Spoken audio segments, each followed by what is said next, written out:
Assalamualaikum warahmatullahi wabarakatuh. Salam sejahtera untuk semuanya. Saya Pak Ali dari Insight Chamber.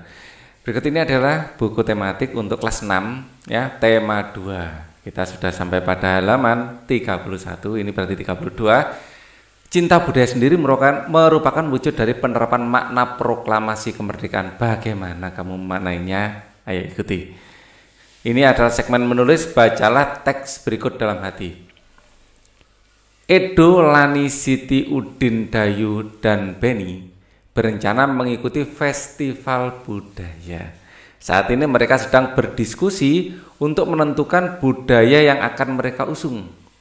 Edo dan teman-temannya sangat antusias mengikuti festival ini. Mereka ingin memperkenalkan seni dan budaya suku-suku yang ada di Indonesia. Menentukan budaya mana yang akan dipilih tidak mudah.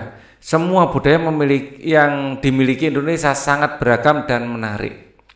Akhirnya Edo dan teman-temannya memutuskan untuk memperkenalkan permainan rangku alu.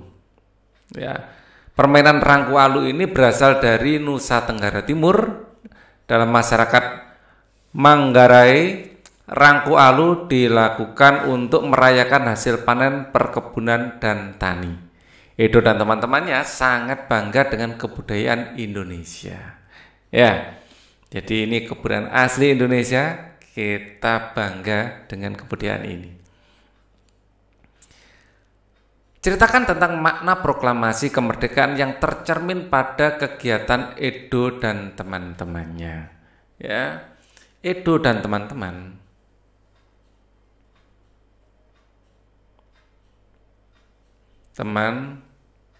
mencintai dan bangga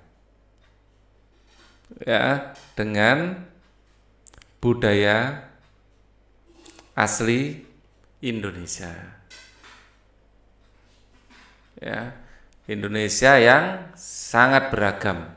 Ya, karena banyaknya ragam dan variasinya ya. Sampai-sampai mereka kebingungan pilih yang mana, semuanya bagus. Ya. Edo dan teman-teman mencintai dan bangga dengan budaya asli Indonesia. Ya. Apa yang kamu pelajari dari kegiatan Edo dan teman-temannya terkait makna proklamasi kemerdekaan? Ya. Proklamasi kemerdekaan artinya kita terbebas dari belenggu penjajah. Ya, proklamasi merupakan tonggak sejarah ya, dimulainya ya kita terbebas dari belenggu penjajah, dari belenggu penjajah, sehingga kita bebas mengekspresikan budaya bangsa sendiri. Sebelumnya kita selalu ditekan, kita selalu diatur, ya. Setelah momen proklamasi ini kita ya bebas mengekspresikan ya budaya bangsa kita sendiri. Ya, sebagaimana kita juga memperoleh kemerdekaan atas usaha sendiri. Ya. Proklamasi juga ditandatangani atas nama bangsa Indonesia, bukan atas nama bangsa lain. Ya. Berikan contoh penerapan makna proklamasi kemerdekaan dalam kehidupan sehari-hari, baik di rumah, sekolah maupun masyarakat. Ya. Penerapan makna proklamasi kemerdekaan ya, kita bebas melakukan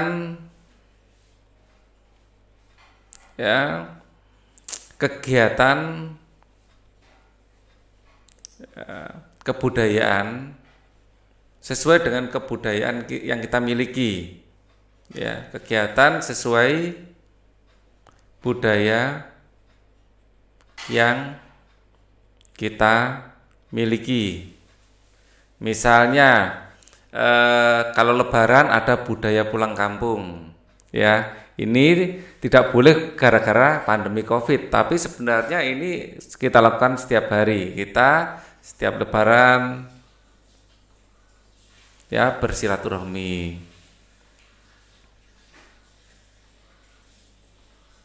Ya, masyarakat Tengger ya mengadakan upacara misalnya eh, di puncak Gunung Bromo. Ya, ini adalah kebebasan yang kita dapatkan setelah kita mendapatkan kemerdekaan. Ya. Terus masyarakat Bali bisa mengadakan hari raya Nyepi. Ya, bebas ya. Jadi memiliki kebebasan menjalankan kegiatan sesuai dengan norma budaya masing-masing. Ya. Ini tempatnya nggak cukup, bisa ditulis sendiri, itu contoh-contohnya ya. Jadi hal tersebut tidak mungkin bisa kita lakukan kalau kita tidak memiliki kemerdekaan ya. Nah ini masih ada tempat kalau gitu. Masyarakat Tengger bisa melaksanakan ngaben ya, upacara ya. Terus Bali apalagi itu upacaranya banyak sekali. Kita juga bisa mengadakan misalnya kenduri ya. Jadi banyak sekali kebudayaan lokal ya. Pada waktu Imlek ya ada barongsai. Saat Imlek ya, hal seperti ini apa mungkin kalau kita sedang dijajah? Tidak mungkin ya. Jadi kita bebas mengekspresikan kebudayaan yang kita miliki. Sampaikan hasilnya pada teman-teman kelompokmu. Cinta terhadap seni Indonesia merupakan perwujudan dari makna proklamasi kemerdekaan. Dalam mewujudkannya kamu membutuhkan kerjasama dengan orang lain. Indonesia memiliki ragam tarian yang sangat indah. Keragaman tersebut menambah kekayaan Indonesia yang luar biasa. Ya.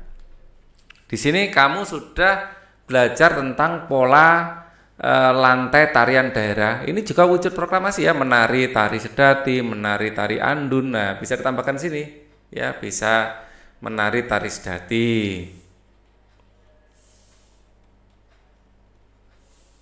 Ya.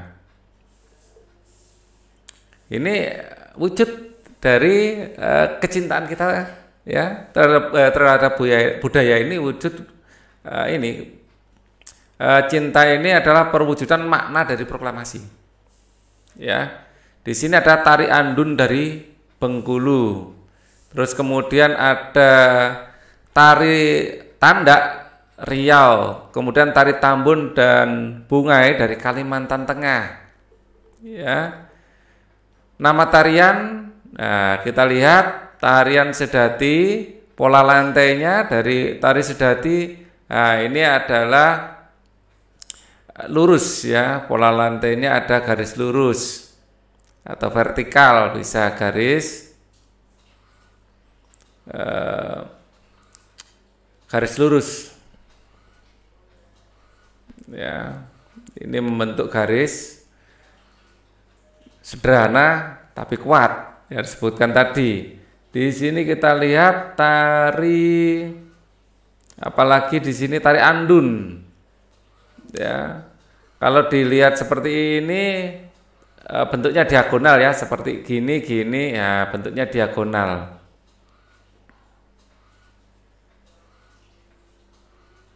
Terus kita lihat di sini bentuk lingkaran. Pola lantai lingkaran, lengkung.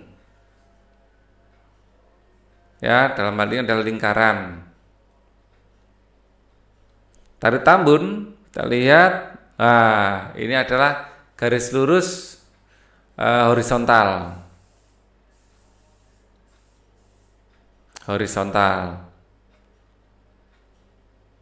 Kalau ini vertikal ya, lebih ke vertikal.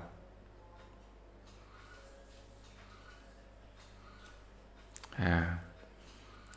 Kalau ini kan menyamping. Bandingkan gambar pola lantaimu dengan milik teman kelompokmu. Praktikanlah semua pola lantai tersebut ya, horizontal seperti ini ya, lingkaran seperti ini, gambarnya pola lantai, terus ini diagonal seperti ini ya. Nah, di sini ada satu orang. Kemudian di sini garis lurus vertikal seperti ini. Oke. Bandingkan gambar pola lantaimu dengan milik teman kelompokmu. Praktikanlah semua pola lantai tersebut dengan mereka. Apakah kamu mengalami kesulitan dalam mempraktikkan pola lantai tarian daerah? Bagaimana kamu menyikapi perbedaan dengan teman? Perbedaan pendapat itu akhirnya menimbulkan kesepakatan baru yang justru lebih memperkaya. Ya. Sekarang lingkungan tempat Lani tinggal, ya, lingkungan tempat Lani tinggal terdiri dari penduduk yang berasal dari daerah yang berbeda. Mereka selalu hidup rukun meskipun berbeda latar belakang dan pekerjaan.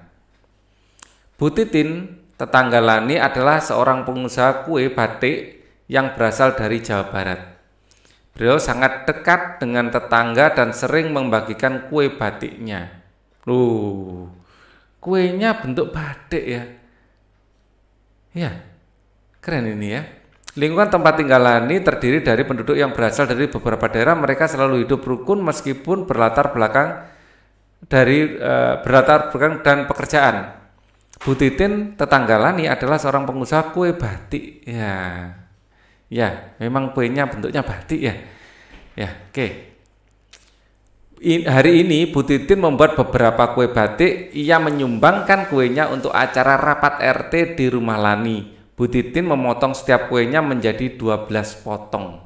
Ya, setiap kue menjadi 12 potong. Di sini ada 3 kue. Lani menghabiskan 3 potong kue. Ya, jadi masing-masing banyak kue. Ya, ada 3 potongan kue. Masing-masing adalah 12. Ya. Lani menghabiskan 3 potong kue, peserta rapat menghabiskan 31 potong kue. Lani melihat ada 2 potong kue tersisa di atas meja. Berapa kue batik yang dikirim Bu Titin? Ya. Jadi total kue kita hitung dulu, total potongan kue, ya belum tentu 3 kue juga ya. Di sini 3 kuenya Lani menghabiskan 3 potong kue. Ya, ini gambarnya saja, ini belum diketahui. Justru ini yang ditanyakan. Ya, ini belum diketahui. Saya hanya berdasarkan gambar. Total potongan kue, ya ini ada berapa?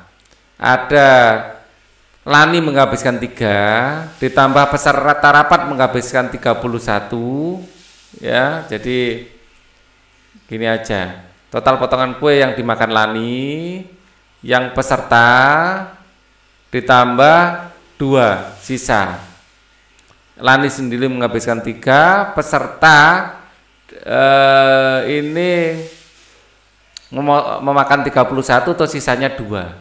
Ya, jadi semua 3 tambah 2 adalah 5, 5 tambah 31 adalah 36 potong kue. Ada 36 potong kue. Ya. Nah, padahal yang ditanyakan berapa kue batik yang dikirim. Caranya bagaimana? Ya, kue batiknya misalnya saya simpulkan kue ya. Kuenya ini banyaknya potongan 36 dibagi dengan setiap kue dipotong 12, dibagi 12. Ya, sama dengan memang 3 ya, 36 bagi 13 adalah 3 kue. Ya. Jadi 3 kue batik ini masing-masing dipotong menjadi 12. Ternyata setelah dipotong menjadi 12, 3 kue dimakan Lani, 31 dimakan yang lain, masih ada sisa 2. Bacalah soal tersebut dengan seksama, tulislah jawabanmu dan jelaskan bagaimana kamu menemukan jawabannya. Tadi sudah kita bahas ya. Lani dan Siti membawa kotak kue batik buatan Bu Titin ke rumah Edo. satu kotak berisi 6 potong.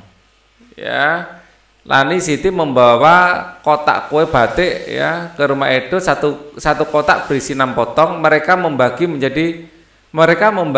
2/6 kotak kepada 4 temannya. Ya. Apakah Lani Siti memiliki potongan kue cukup apabila setiap temannya mendapat potongan kue? Bagaimana kalau mereka membagi 3 potong kue ke setiap temannya? Jelaskan. Ya, total potongan kue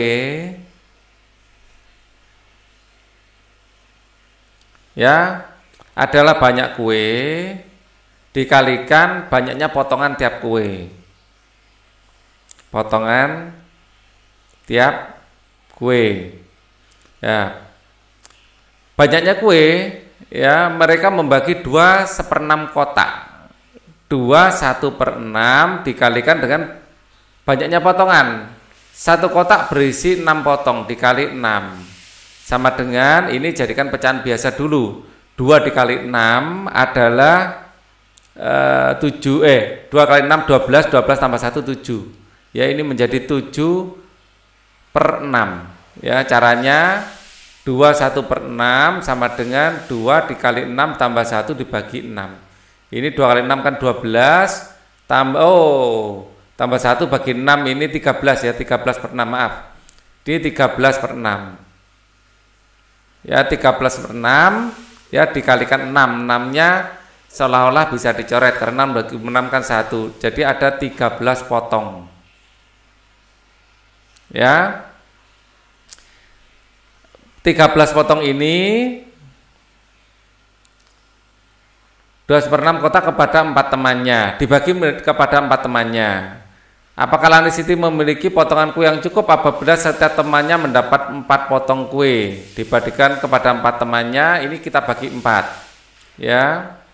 Jadi dibagikan pada 4 teman. Ya, masing-masing dapat sama dengan 13 dibagi 4. Ya, 13 dibagi 4. 13 dibagi 4 ini yang paling bisa 1 dibagi 4 tidak bisa langsung 13. Ini kalau dikalikan 3, 4 kali 3 adalah 12 sisa 1. Ya. Jadi kalau 13 dibagi 4 dapat 3 sisa 1. Masing-masing dapat 3 sisa 1. Jadi apakah Lani dan Siti memiliki dibagikan kepada 4 temannya? Apakah Lani Siti memiliki potongan kue yang cukup apabila setiap temannya mendapat 4 potong kue? Tidak.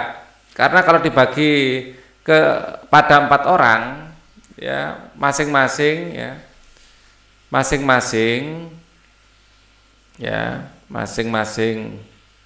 teman mendapat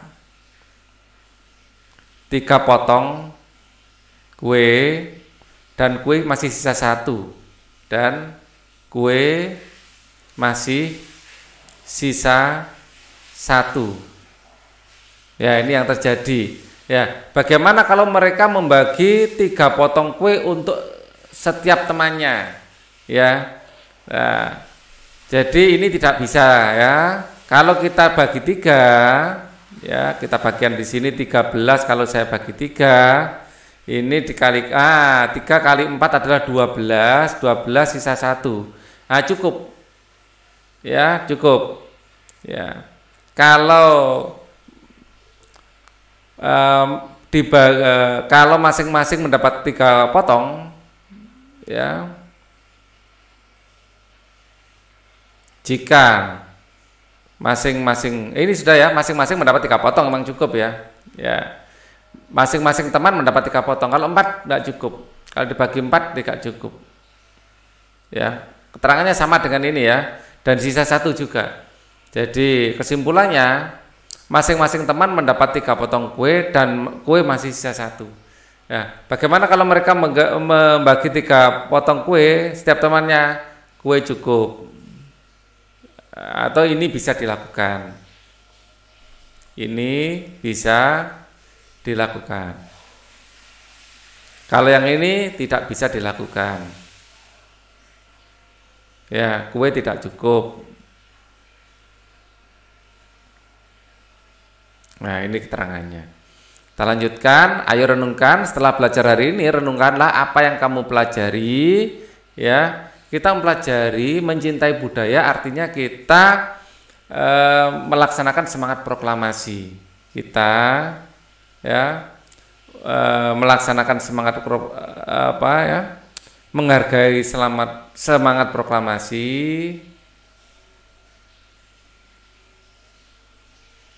proklamasi dengan mencintai budaya. Ya, kita juga hari ini belajar tentang pembagian. Apakah masih ada yang membuat kamu bingung? Nah, bisa ditanyakan. Ya, diskusikan dengan orang tuamu apakah makna proklamasi kemerdekaan bagi mereka, sampaikan hasilnya pada gurumu. Nah, ini tanya pada orang tua. Sekarang kita masuk pembelajaran yang ke-6. Kapan dan di mana kita harus menerapkan hidup rukun dalam perbedaan? Bisakah kita menerapkannya di saat olahraga? Kita bisa menerapkannya di mana saja. Ya, bisakah kita menerapkan saat olahraga? Bisa. Ya. Kenapa tidak? Bermain dalam berolahraga membutuhkan persatuan agar kita dapat mencapai tujuan yang diharapkan. Kamu dan temanmu akan bermain dengan mempraktikkan kembali teknik berjalan yang benar. Masih ingatkah kamu dengan permainan talikan pitanya? Ya, cepet-cepetan nali ya. Hari ini kamu akan bermain dengan permainan yang berbeda dengan menggunakan teknik berjalan. Sebelumnya kamu bisa mendiskusikan kembali teknik berjalan dengan teman sekelasmu.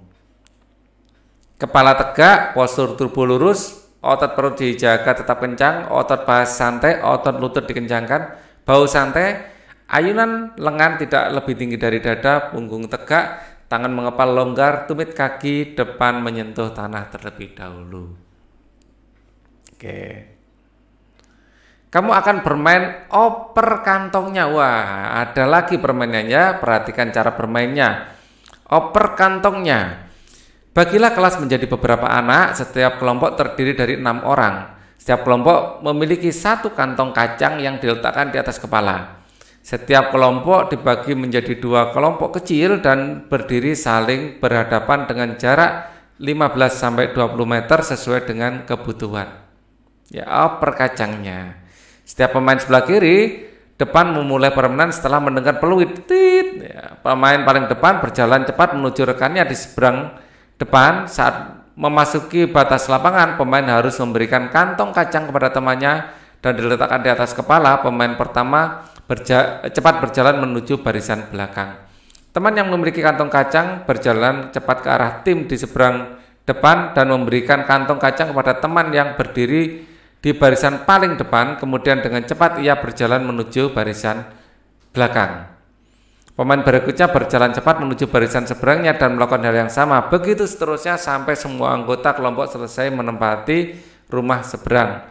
Kelompok yang seluruh anggotanya lebih dahulu berpindah tempat ya ke rumah teman adalah pemenangnya. Jadi kayak bertukar tempat tapi dengan cara sambil berjalan dengan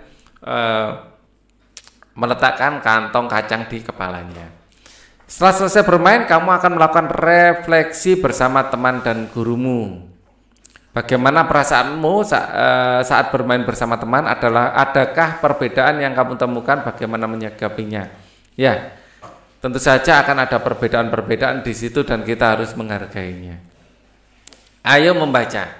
Menjadi petugas pengibar bendera tidaklah mudah. Tugas tersebut adalah tugas tim yang terdiri dari beberapa orang dan membutuhkan kerjasama yang baik. Setiap anggota harus memahami anggota lain sehingga upacara dapat berjalan dengan hikmat. Menjadi petugas pengibar bendera sangatlah mulia. Bacalah teks berikut dalam hati. Pengibar Sang Saka Merah Putih. Peristiwa proklamasi kemerdekaan melibatkan banyak pihak. Salah satunya adalah mereka yang mengibarkan Sang Saka Merah Putih. Berkibarnya bendera merah putih menegaskan berdirinya negara Indonesia yang merdeka dan berdaulat. Abdul Latif Hendra Diningrat adalah salah satu pengibar bendera pada tanggal 17 Agustus 1945 di Pegangsaan Timur, Jakarta. Ia adalah lulusan sekolah tinggi hukum. Saat menjadi mahasiswa, ia mengajar bahasa Inggris di beberapa sekolah menengah swasta seperti yang dikelola oleh Muhammadiyah dan perguruan rakyat. Ia juga ditugaskan ke New York untuk memimpin rombongan tari. Abdul Latif Hendra Diningrat pernah menjadi pasukan pembela tanah air, PETA, dan ikut dalam berbagai pertempuran. Ia pernah menjabat komandan komando kota ketika Belanda menyerbu Yogyakarta pada tahun 1948. Kemudian ia ditunjuk sebagai Atase Militer RI untuk Filipina tahun 1952, lalu dipindahkan ke Washington hingga tahun 1956. Berdasarkan bacaan di atas, tulislah informasi penting peta pikiran berikut. Pengibar Sang Saka Merah Putih. Apa? Acara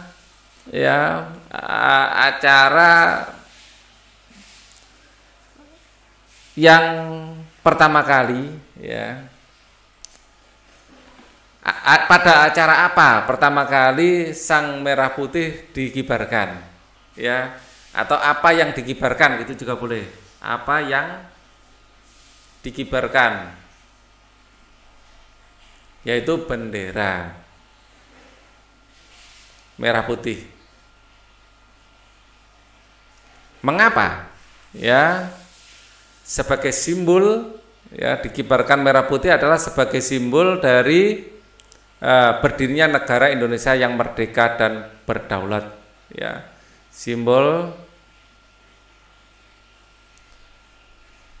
Sebagai simbol, sebentar, M-nya terlalu jauh. Berdirinya Indonesia. Siapa yang mengibarkan?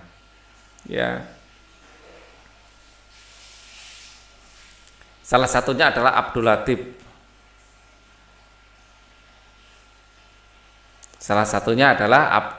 Bersama yang lain, Hendra Diningrat.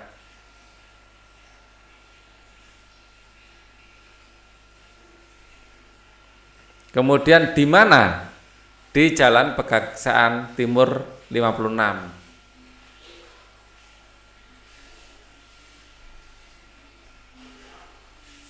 Kapan? Saat proklamasi. Bagaimana Sang Saka Merah Putih dikibarkan?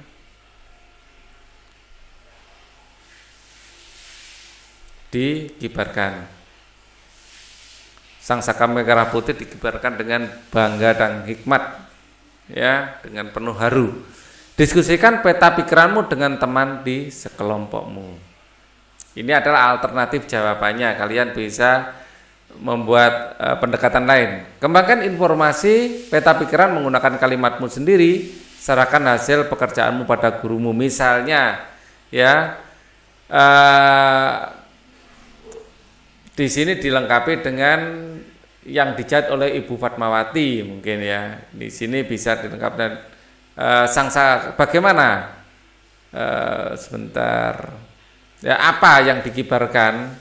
Bendera Sang Saka Merah Putih yang bisa dilanjutkan yang dijahit oleh Ibu Fatmawati.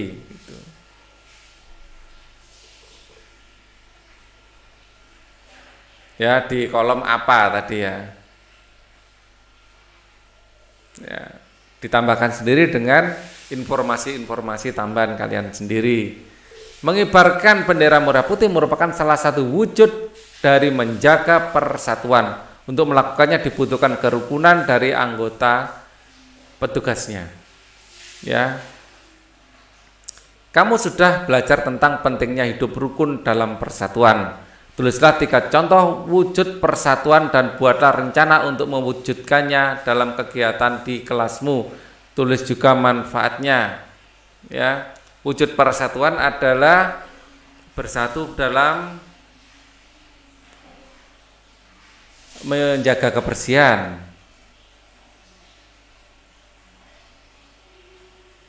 kelas, ya, bersatu dalam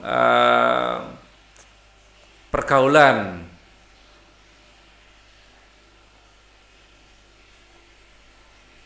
jadi tidak boleh ada bullying misalnya, menjaga agar saling menghormati, ya. Kemudian bersatu dalam pergaulan, kemudian bersatu dalam memenangkan pertandingan dalam sebuah tim olahraga, ya, atau tim gitu aja ya, tim bahasa Inggris ini. Bersatu dalam sebuah tim olahraga untuk memenangkan pertandingan.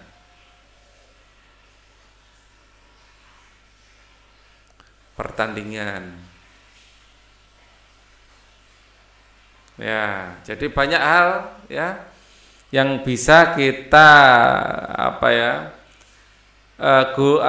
gunakan dalam mewujudkan rasa persatuan ini. Bacalah tulisanmu di depan teman kelompokmu dan sampaikan kepada gurumu setelah selesai. Ya. Apa yang telah kamu pelajari hari ini, nilai persatuan, ya, nilai-nilai, ya, sebagai wujud semangat proklamasi. Ya. Bagaimana manfaatnya dalam kita juga belajar pecahan, ya. Kita juga pecahan, perkalian dan pembagian pecahan. Dan pembagian dengan pecahan. Bagaimana manfaatnya dalam kehidupan sehari-hari? Banyak. Ya, persatuan, pecahan ini banyak, coba kalian sebutkan. Ya, saat bagi kue, ya, itu saat bagi tugas, perkalian dan pecahan ini penting. Persatuan, apalagi kita bisa melaksanakan tugas besar kalau kita bisa bersatu. Diskusikan bersama orang tuamu di rumah tentang pentingnya hidup rukun dengan teman, sampaikan hasilnya kepada guru. Oke, ini adalah segmen dari video ini. Kita akan belajar tentang segmen berikutnya, yaitu subtema 2 di video berikutnya. Linknya ada di bawah, silakan dicari di kolom deskripsi. Thank you for watching. Wassalamualaikum warahmatullahi wabarakatuh.